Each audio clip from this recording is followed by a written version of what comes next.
लालच बहुत ही बुरा है ना, परंतु लोग इसी को चुनते हैं, संयम को नहीं। चलो ये सारे बात छोड़ो, तनिक बाइबल की ओर दृष्टि डालिए। निर्गमन 20 अध्याय 16 वचन से 17। तू किसी के विरुद्ध झूठी साक्षी न देना, तू किसी के घर का लालच न करना, न तो किसी के स्त्री का लालच करना, और न किसी के दास दासियां या बैल गधे का, न किसी की किसी वस्तु का लालच करना। अर्थात किसी भी चीज का लालच नहीं करना है, चाहे किसी के घर का हो या गाय बैल का हो या धन संपत्ति का हो या परिवार का हो या स्त्री का हो या बाल बच्चे का हो। अर्थात किसी भी चीज का हो लालच नहीं करना है। बालक हो या और किसी वस्तु का हो, लालच तो लालच होता है। इसीलिए आवश्यकता से अधिक लालच उचित नहीं है। कभी कभी हम ऐसे बीज बो देते हैं जो हमें आवश्यकता नहीं है। जो बीज में से उत्पन्न होकर बड़ा वृक्ष होता है, तब हमें ज्ञात होता है कि हमें इस वृक्ष की आवश्यकता नहीं है। फिर ये उत्पन्न क्यों हो गया? ठीक इसी प्रकार हमारे जीवन में होता है। हम अपने मन के अनुसार कार्य करते हैं जो उचित नहीं है, और जब उसका परिणाम लौट कर आता है तो हम उसे स्वीकार नहीं करते हैं। क्यों? हमने कार्य यह किया, जब उसका परिणाम लौट कर आया है तो हमें स्वीकार करना चाहिए। स्वीकार क्यों नहीं करते हैं? क्योंकि हमारे लिए लाभदायक नहीं है। स्मरण रहे, जैसा बीज बोओगे वैसा ही फल पाओगे। यदि आप आम के बगीचे लगाए हो तो अवश्य है कि आप आम खाओगे। यदि आप कांटे बोए हो तो अवश्य है आप कांटे का डंस सहोगे। बीज बोने का काम आपका है। ये आप पर निर्भर करता है कि आप क्या बीज बोएंगे।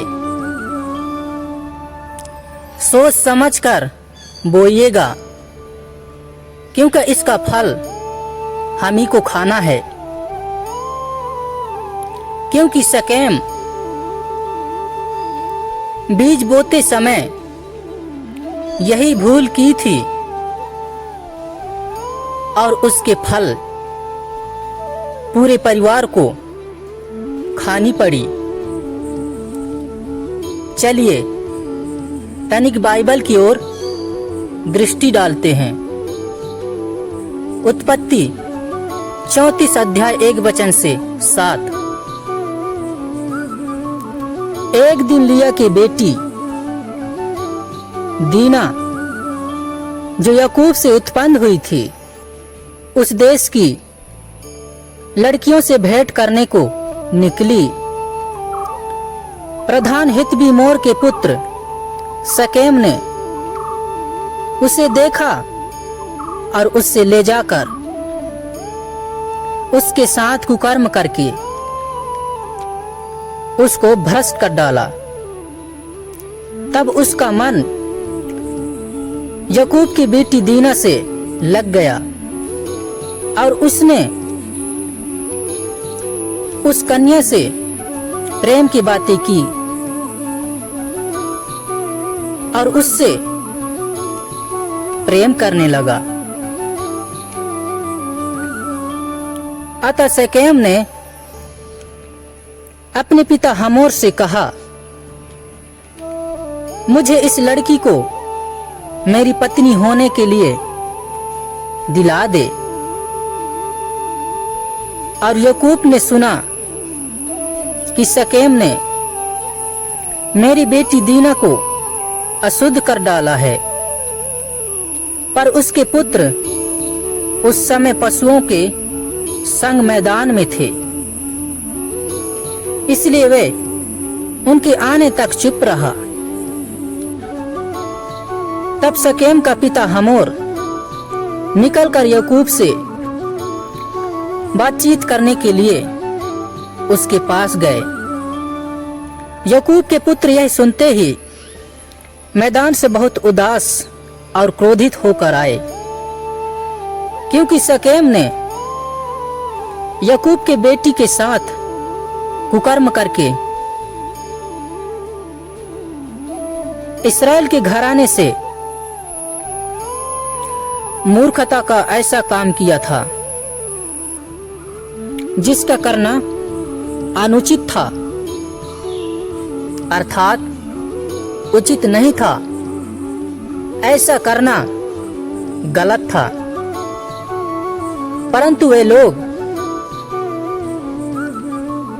वही किए जो गलत था। क्या यह करना उचित है या अनुचित है? बस जो मन में आया वही कर बैठा। ठीक इसी प्रकार हमारे बीच में होता है और हम अपने विचार के अनुसार करते हैं। जब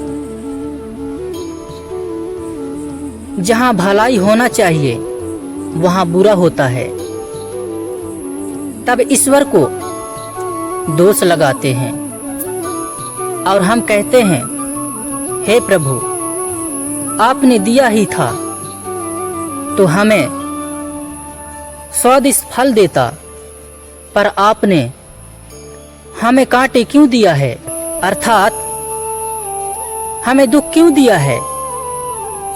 ये सब बोलते हैं, परंतु एक बार सोचा है कि हम दुख में क्यों हैं? क्योंकि हम स्वयं चुना है दुख में चलने का, क्योंकि हम अपनी दृष्टि को नहीं रोका, हम अपने मन को नहीं रोका और उस पैर को उस कांटे की ओर जाने से नहीं रोका और उस हाथ को वो कार्य करने से नहीं रोका जो बुरा था। फिर हम ईश्वर पर कैसे दोष लगा सकते हैं? ईश्वर तो फल देने वाला है, पर हम बीज बोने वाले हैं। हम आम के बीज बोए हैं या कांटों का बीज। इसलिए